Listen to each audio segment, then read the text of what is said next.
SCA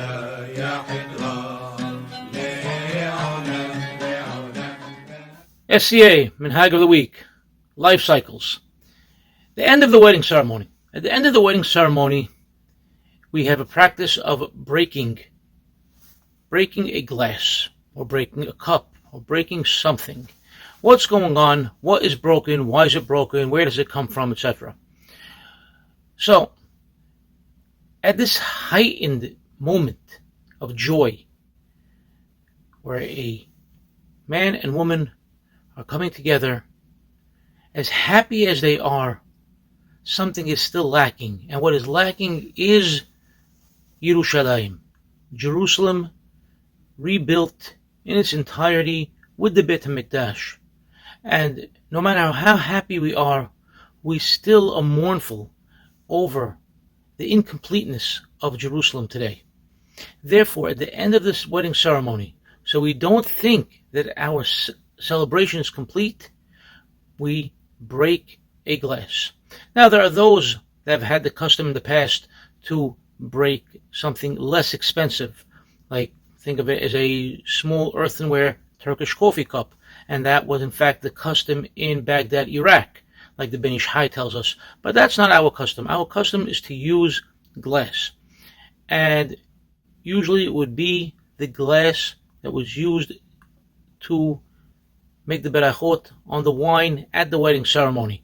Nowadays, we know we have caterers, and a glass is set up beforehand. It's wrapped up in a napkin, so no shards get, strewn around when the glass is broken, or it doesn't go, God forbid, into the person's shoe, through his shoe to his foot.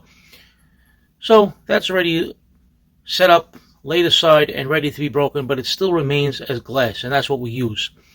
And when the groom is ready to break that glass, he says the words of the two Pesukim in Tehillim. He says, Im ishkachech Yerushalayim, tishkach yemini, tidbak leshoni lehiki, im lo iskerechi, im lo a'ale et Yerushalayim al rosh simchati. Now, since many do not know all those words by heart, the rabbi will say a couple of words, the groom will repeat after him, etc., until the entire 2 verses are said.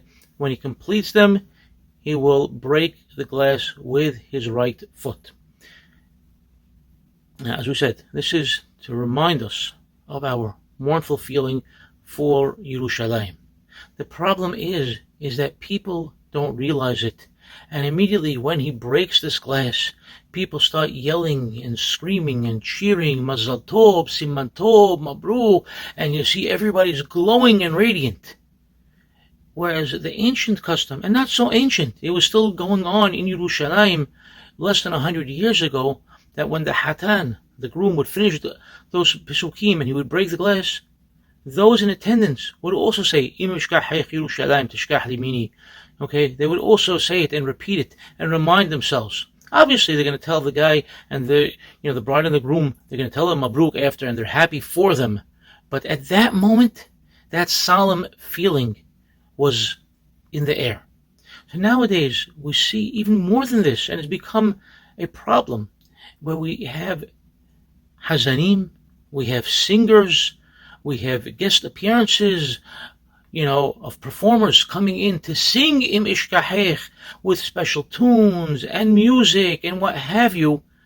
And in fact, it flips the whole meaning of saying Im Ishkachech to something that it's not meant to be. And it turns into a joyous occasion, and as people are walking out of the ceremony, wow, did you hear that performance? Did you hear what he did? What incredible music. According to many sources, we're not even allowed to listen to music at all since the destruction of Yerushalayim. And so here we're combining the destruction of Yerushalayim, the remembrance of it with breaking glass, but we're using music and we're using song. So it's basically one confusion of emotions and thoughts. So our custom was an effort to have Im Ishkachech sung by anyone at all. Just the verses were said by the groom. He'd break it and they'd walk out. Nowadays, on top of that, it seems that this broken glass has turned into some sort of memento, or for some others into a magical potion where they have to keep it and they have to hide it and they have to gather it, and some people use it as a good luck charm to put it under a single woman's bed to bring her good luck to get married, while others take it and they turn it into a mezuzah to hang up in the bride and groom's new home or apartment. Some will turn it into a decorative piece to put it on their bookshelf. We never had any of these customs. In fact, looking at the sources, after this cup was broken, it would be buried.